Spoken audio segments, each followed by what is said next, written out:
Alright, so what I think I'm going to do for these next ones is, while I'm waiting for my heroes to revive, I'll talk about my strategy before I go into them. So let's look at this higher one right here. This one's going to be especially tricky, and part of me wonders if I want to try or not. So split bases are good and bad. So let's talk about the good first. The good thing is your heroes are going against like 2 or 3 heroes at once, so they have the advantage. The problem with this middle is a trap, of course. Whoops, that was not intentional. This middle is a trap. There's probably hero bombs there, and there's probably totems. And another problem is, if I don't kill this Rockno, I don't kill one of these, they can end up soloing my team. I might test and see how tough this Rockno is. It could be a very deceiving Rockno. So I might see just how my team handles against it. But real quick, this is a perfect base. Let's say you don't have an Ares, okay? What would you do in this base? Well, who's the problem? Well, Cupid, Nick, they're not problems at all. The Gunslinger, yes, is a problem. Walla Walla is probably a problem. So is Rockno. This Ares proccing is a problem. And if you don't have Ares, you won't be able to kill his energy very easily. But this person has a fatal flaw in his base. If I put heroes here, oh, no more Vite Ares anymore, and you can proceed as normal. Although keep in mind, if this Cupid procs, he'll have his energy back up. But if we can probably kill Cupid with our Warlock, so it'll be fine.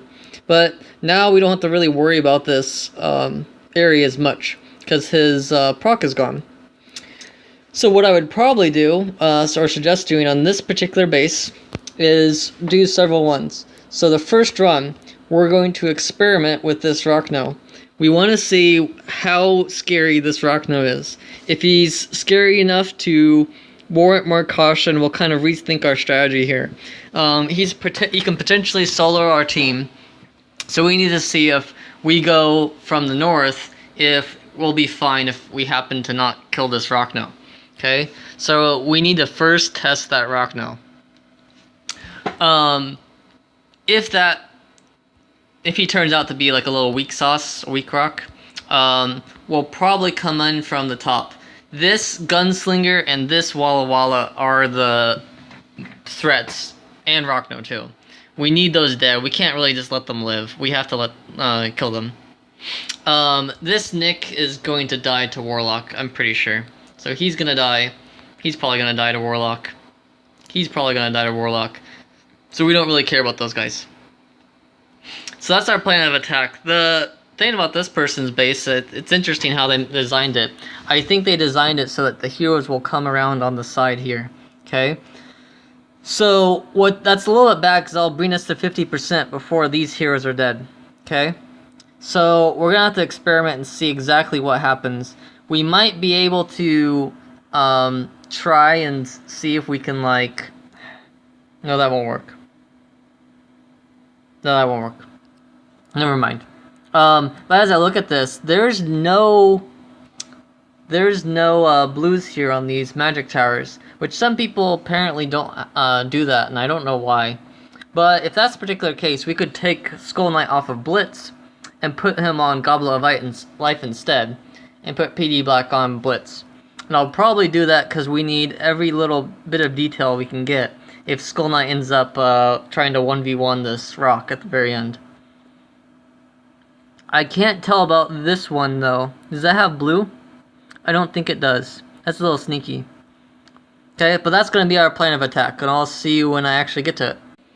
Alright, and we're back. Warlock's back. But I did some more experimenting, and I noticed a few things.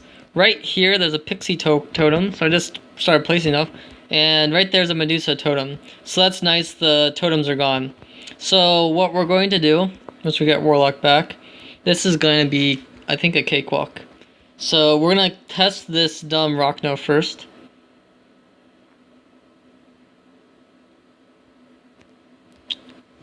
Okay, Rockno was easy peasy. Split bases are a bit risky, so this has some risk to it. But I'm going to proc these totems, And proc that Ares. Okay, we're going to distract some of these copters and put our heroes up here. Okay, and what we're hoping, let's see, I need to pay attention right here. So there we're going. Let's see. So we want Rockno dead. Please kill Rockno. That's a bit scary. Rockno's dead. Okay. That was a bit scary because Skull Knight died there for a second. I was a little bit worried, but that turned out fine. So I would have been a little bit more worried about that if the totems were there. But since I was able to proc the totems, proc the Ares, I was a little bit more confident in that. Because we didn't really have the totems surprising Skull Knight, and then allowing Rockno to wreck our team. Okay? So that was a pretty easy base because of the poor totem placement. If that person had better totem placement, we would have had to be more cautious or even maybe been so scared that we would have skipped it. But with all that poor placement, that was fine.